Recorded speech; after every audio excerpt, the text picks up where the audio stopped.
So, Telangana CM Revanth Reddy గారికి పవన్ కళ్యాణ్ గారు మద్దతు తెలుపుతున్నట్లుగా తెలుస్తూ ఉంది సార్. అంటే హైడ్రాకి సంబంధించి ఆయన పాజిటివ్‌గా రెస్పాండ్ అయ్యారని చెప్పేసి వార్తలైతే వస్తున్నాయి. మరి ఈ సపోర్ట్‌ని మనం ఏ విధంగా చూడొచ్చంటారు సార్? ఇక్కడ అనేక యాంగిల్స్ ఉన్నాయన్నమాట. మామూలుగా అయితే మొన్నటి వరకు మనకొచ్చిన వార్త ఏందంటే, చిరంజీవి ఆధ్వర్యంలో సినిమా ఇండస్ట్రీ అంతా మీటింగేసుకున్నారు. ఇట్లా హ్మ్. నాగార్జున కన్వెన్షన్‌ని కూలగొట్టడాన్ని మనం గాని లైట్‌గా తీసుకుంటే రేపొద్దున మనకు సంబంధించిన ఆస్తుల విషయానికి కూడా రేవంత్ రెడ్డి ఈ హైడ్రా పేరుతో వస్తాడు. పద్మాలయ సమస్యలున్నాయి ఆల్రెడీ. అట్లాగే మిగతా వాళ్ళ రామానాయుడు స్టూడియోకి సంబంధించిన సమస్యలున్నాయి. ఇలాగా మెల్లమెల్లగా రేవంత్ రెడ్డి సినిమా వాళ్ళ మీదకి కూడా వచ్చే అవకాశం ఉంది. ఆల్రెడీ రేవంత్ రెడ్డి సినిమా వాళ్ళ మీద అసంతృప్తి కూడా ఎక్స్‌ప్రెస్ చేశాడు. కోమటిరెడ్డి వెంకటరెడ్డి కూడా సినిమా వాళ్ళ పట్ల కొంత కోపం ఉంది. సో, ఈ యాంగిల్‌లో మనం గాని సైలెంట్‌గా ఉండిపోతే రేపొద్దున నాగార్జునకి జరిగింది అందరికి జరుగుతుంది. ఎందుకంటే నాగార్జున ఒకవేళ ఆక్యుపై చేసుకున్నా ఆయన ఒక్కడే చేసుకోలేదు కదా! చాలా మంది చేసుకున్నారు. అన్ని రాజకీయ పార్టీల్లోనూ ఆహ్, ఉన్నారు. వాళ్ళవన్నీ జేయకుండా ఫస్ట్ నాగార్జునది ఎందుకు కూలగొట్టారు అన్న ఇది కనపడింది. కానీ ఇప్పుడు సడెన్‌గా నిన్న నాగబాబు స్టేట్‌మెంట్ ఇచ్చాడు. రేవంత్ రెడ్డికి అభినందనలు తెలిపాడు. మీరు ధైర్యంగా ముందుకెళ్తున్నారు అని జెప్పాడు. ఇప్పటికన్నా అర్థమైందా? ప్రకృతిని మనం రక్షిస్తే అది మనల్ని రక్షిస్తుంది. ప్రకృతిని మనం భక్షిస్తే అది మనల్ని శిక్షిస్తుంది. ఇలాగా ఆయన ఎప్పట్లాగే క్లవర్ ట్వీట్ చేశాడు నిన్న. అంటే ఇది ఇప్పుడు నాగబాబు చేశాడంటే అర్థం పవన్ కళ్యాణ్ చేసినట్టే. అవును. నాగబాబు చేశాడంటే అర్థం చిరంజీవి చేసినట్టే. నిజానికి Chiranjeevi, Nagarjuna very, very, very thick friends వాళ్ళు. అలాంటిది నాగార్జునకి ఇటువంటి అన్యాయం జరిగినప్పుడు అంటే అన్యాయం ఎందుకంటున్నానంటే ఆయన పట్టా ల్యాండే గాని అది అక్కడ గోడ కట్టడం గాని, కన్‌స్ట్రక్షన్ కట్టడం గాని ఖచ్చితంగా చట్టవిరుద్ధం. కానీ అలాంటి చట్టవిరుద్ధమైన పనులు అన్ని పార్టీల్లో చేశారు గదా! మరి నాగార్జున కూలగొట్టి కూడా 1 వీక్ అయింది. మిగతా ఏ పెద్దదానికి ఇప్పటివరకు ఎందుకెళ్ళలేదు. ఓన్లీ సెన్సేషన్ కోసమే రేవంత్ రెడ్డి నాగార్జున దానికెళ్ళాడనేది కూడా ఒక వర్షన్ ఇనిపిస్తుంది. ఏదేమైనా మెగా ఫ్యామిలీ అంటే పవన్ కళ్యాణ్ ఇప్పుడు నాగార్జునకి యాంటీగా స్పందించినట్టుగానే మనం అర్థం చేసుకోవాలి. ఎందుకంటే రేవంత్ రెడ్డిని సపోర్ట్ చేస్తున్నారంటే ఖచ్చితంగా నాగార్జున చేసిన దాన్ని వ్యతిరేకిస్తున్నారు. నిజానికి నాగార్జున మీద సింపతి అనేది ఎక్కడ కూడా రాలేదు.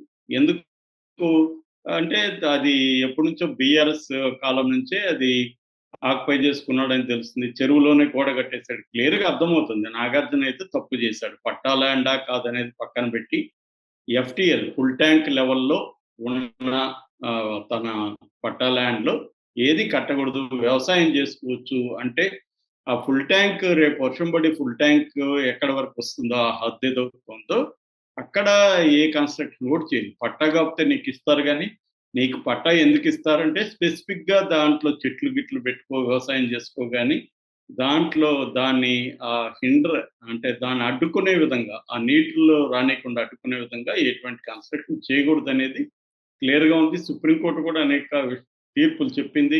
అందుకనే ముందస్తు నోటీసులు గూడా అవసరం లేదని సుప్రీం కోర్ట్ చెప్పింది. ఎఫ్‌టీఎల్‌ని ఎవరు ఆక్యుపై చేసినా వాళ్ళకి ముందస్తు నోటీసులు అవసరం లేకుండా కూల్చేయొచ్చని కూడా సుప్రీం కోర్టే చెప్పింది. అందుకనే ఇప్పుడు మన నాగార్జున కన్వెన్షన్ కూడా ఎటువంటి నోటీస్ లేకుండా ఎర్లీ మార్నింగ్ ఎళ్ళిపోయి 10 జేసీబీలు తీసుకుపోయి దాదాపు 500 మంది పోలీస్ ప్రొటెక్షన్‌తో కూల్చేశారు.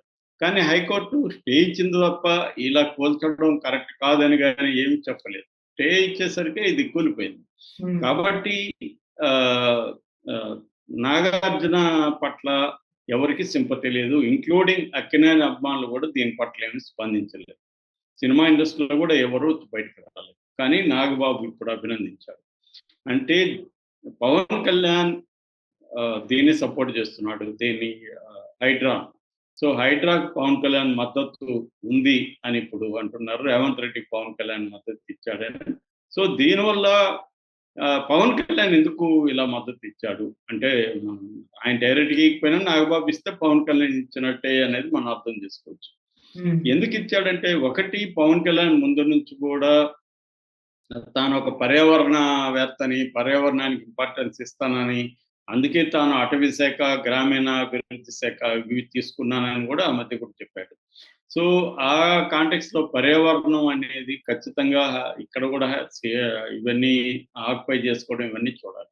కానీ పవన్ కళ్యాణ్ మీద విమర్శలు ఏంటంటే అదే విజయవాడలో, అదే అమరావతిలో పర్యావరణానికి భంగకరంగా చేస్తున్నారని బొలిశెట్టి సత్యనారాయణ లాంటి పర్యావరణవేత్తలు, జనసేన నాయకులు చెప్తున్నారు. దాని విషయంలో నోరు తెరవలేదు ఇప్పటివరకు పవన్ కళ్యాణ్. అంటే ముందు నుంచి కూడా పవన్ కళ్యాణ్ ఏందంటే తనకి ఇబ్బందిగా ఉన్న విషయాల్లో నోరు తెరవడు, మాట్లాడడు. తనకి ఇబ్బంది లేకపోతే మాట్లాడతాడు. ముఖ్యంగా చంద్రబాబు విషయంలో పవన్ కళ్యాణ్ ఎటువంటి అన్యాయాల మీద నోరు తెరవడు. అలాగా ఇప్పుడు మనం చూస్తున్నాం కదా! బుడమేరు కోర్స్‌ని వెళ్ళే ఆ నది వెళ్ళే కోర్స్‌లో ఆక్యుపేషన్స్ జరగడం వల్లే ఆ నది తన కోర్స్‌లో వెళ్ళకుండా నగరం మీదకొచ్చింది. బుడమేరు వల్లే ఎక్కువ ఇప్పుడు విజయవాడ మునిగిపోయే పరిస్థితి వచ్చింది. రోడ్ల మీద 5-6 అడుగులు నీళ్లు నిలిచిపోయినాయంటే కారణం అది. రైల్వే స్టేషన్‌లకి నీళ్లొచ్చేసాయి. బ్రిడ్జి కనకదుర్గ బ్రిడ్జ్ ఫ్లైఓవర్ మూసేశారు. అనేక కాలనీలు మునిగిపోయాయంటే కారణం ఏంటి? అక్కడ ఎన్‌క్రోచ్‌మెంట్స్ జరిగిపోయి పెద్ద ఎత్తున ఇది చేయడం అనేది క్లియర్‌గా కనిపిస్తుంది. సో, ఈ కాంటెక్స్ట్‌లో ఇప్పుడు నాగబాబు ద్వారా పవన్ కళ్యాణ్ రేవంత్ రెడ్డిని, హైడ్రాను సపోర్ట్ చేస్తున్నాడంటే ఇది సినిమా ఇండస్ట్రీలో విభజనకి దారితీస్తుందా? అంటే మెగా ఫ్యామిలీ వర్సస్ అక్కినేని ఫ్యామిలీని సపోర్ట్ చేసే వాళ్ళుగా విడిపోతారా? Already Allu family versus mega family మధ్య గొడవలున్నాయి. దాన్నేదో సర్దడానికి ఇటు బాలకృష్ణ ట్రై చేస్తున్నారు. మామూలుగా అయితే నాగార్జున అజాతశత్రువులాగా ఉంటాడు. ఎవరితో గొడవలు పడడు. ఎప్పుడు కూడా ఎవరిని గురించి ఒక బ్యాడ్ కామెంట్ కూడా ఆయన చేసింది మనం వినలేదు. ఆయన వివాదాలు లేకుండా చూసుకుంటారు. అది ఒక రకంగా నాగేశ్వరరావు దగ్గర నుంచి వచ్చింది. నాగేశ్వరరావు కూడా తన పనేదో తను చూసుకొని పోయే లక్షణాలుంటాయి తప్ప, ఆయన కూడా ఎప్పుడు వివాదాలకి దూరంగా ఉంటాడు. అలాగే నాగార్జున కూడా వివాదాలకు దూరంగా ఉండి తన పని తను చేసుకొని వెళ్తుంటాడు.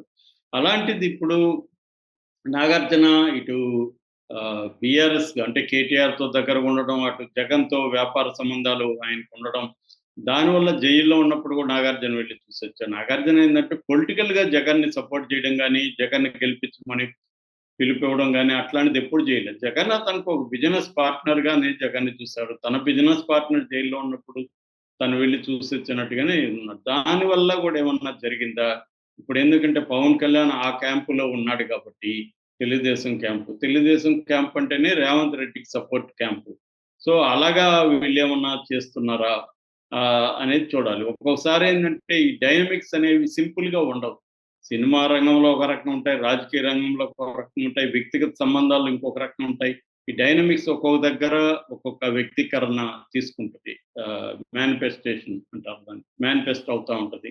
అలాగా ఇప్పుడు సడెన్‌గా జరిగి వారం అవుతోంది. ఇప్పుడు నాగబాబు ఎందుకు ఈ స్టేట్మెంట్ ఇచ్చారు? నాగబాబు ఏమి కావాలని ఇయ్యడు. ఆయన ప్లాన్డ్‌గా ఆయన క్లెవర్‌గా పెడతాడు అవి కూడా. ప్రకృతి రక్షణ, భక్షణ, శిక్షణ ఇలాగ పెట్టాడు. సో, ఈ కార్యక్రమంలో ఆహ్, ఇప్పుడు నాగార్జునకి, చిరంజీవి ఫ్యామిలీకి మధ్య కూడా గ్యాప్ వచ్చిందా?